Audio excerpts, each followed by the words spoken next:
Major league সকারে গিয়ে রীতিমতো বিপ্লব ঘটিয়েছেন Lionel Messi. তার আগমনে শুধু ইন্টার মায়ামি নয়, পুরো লিগের প্রতিদ্বন্দ্বিতায় বেড়েছে বহুগুণে। চলতি বছর ৪৭ ম্যাচ খেলে করেছেন ৩৯ গোল। এর মধ্যে ৩৭টি ফ্লোরিডার ক্লাবের হয়ে, বাকি দুটি করেছেন আর্জেন্টিনার জার্সি পরে।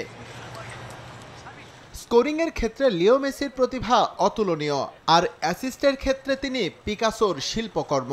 ক্যারিয়ারে এখন পর্যন্ত তার ৩৯৯টি সহায়তা। তার সান্নিধ্যে বদলে গেছে ইন্টার মায়ামি। শুধু মাঠের পারফরমেন্সে নয়, ম্যাচের বাইরেও তার লিডারশিপের সুফল ভোগ করছে দ্য হেরন্স। ৩৮ বছর বয়সেও সামর্থ্য দিয়ে তিনি প্রমাণ করেছেন কেন তিনি বিশ্বের সর্বকালের সেরা ফুটবলার।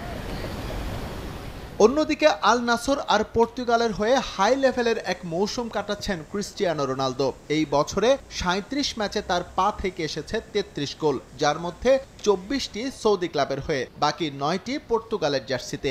জাতীয় দলের হয়ে সবশেষ ম্যাচে জোড়া গোল করেছেন রন। মোট ৪১ গোল নিয়ে বিশ্বকাপ বাছাইয়ের সর্বোচ্চ গোল স্কোরারের তকমা এখন তার দখলে। প্রাণ সসের মাখামাখি টেস্ট নুডলসকে করে তোলে আরো ইয়ামি, আরো জোস। প্রাণ সস, সসের বস।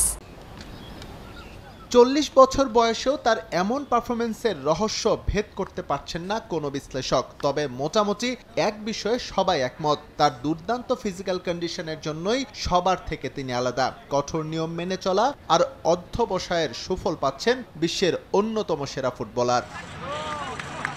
যদিও তারা এখন ভিন্ন লিগে খেলছেন, তারপরও লিওনেল মেসি আর ক্রিস্টিয়ানো রোনালদোর মাঝে তুলনা চলে আসে। গেল এক যুগের বেশি সময় ধরে চলা এই চর্চা চাইলেই শেষ করা যায় না। চলতি মৌসুমে দুজনই দুর্দান্ত, তবে গোল স্কোরিং এর গড় বিবেচনায় লিওর চেয়ে এগিয়ে রন। সে যাই হোক, ক্যারিয়ারের শেষ বেলায় এসেও তাদের দুজনই যে অনন্য তা অস্বীকার করার কোনো উপায় নেই।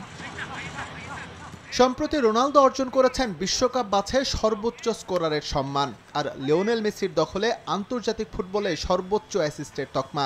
এর থেকেই বোঝা যায় কেন তারা অন্য সবার চেয়ে আলাদা, কেন তাদের ক্ষেত্রে সবাই ব্যবহার করে ভিন গ্রহের ফুটবলারের তকমা। সত্যিকার অর্থেই তারা কিংবদন্তি, যারা শাসন করছেন ফুটবল বিশ্ব।